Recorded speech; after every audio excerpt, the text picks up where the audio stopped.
தமிழ்நாட்டில் முதல் முறையாக கோவையில் வனவிலங்குகளுக்கான உயர் சிகிச்சை மையத்தை திறந்து வைத்தார் துணை முதல்வர் உதயநிதி. சர்வதேச தரத்திலான ஹாக்கி மைதானமும் திறப்பு.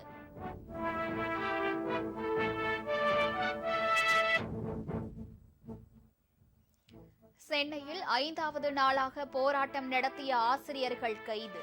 தூய்மை பணியாளர்கள் திமுக தலைமை அலுவலகத்தை முற்றுகையிட முயன்றதால் பரபரப்பு.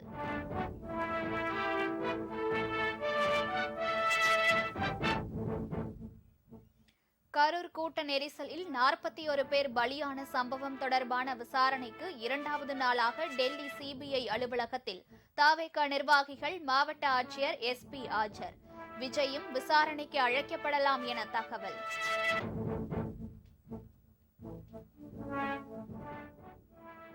ராமேஸ்வரம் மீனவர்கள் 3 பேர் எல்லை தாண்டிய குற்றச்சாட்டில் சிறைப்பிடிப்பு. இலங்கை கடற்படையின் செயலுக்கு தமாக தலைவர் வாசன் கண்டனம்.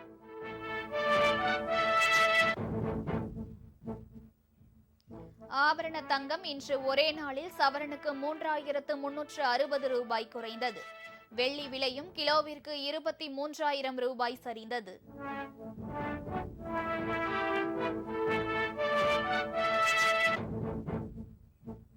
வைகுண்ட ஏகாதசி விழாவை முன்னிட்டு முக்கியமான ஆலயங்களில் சொர்க்கவாசல் திறப்பு நிகழ்ச்சி. ஆயிரக்கணக்கான பக்தர்கள் சுவாமி தரிசனம்.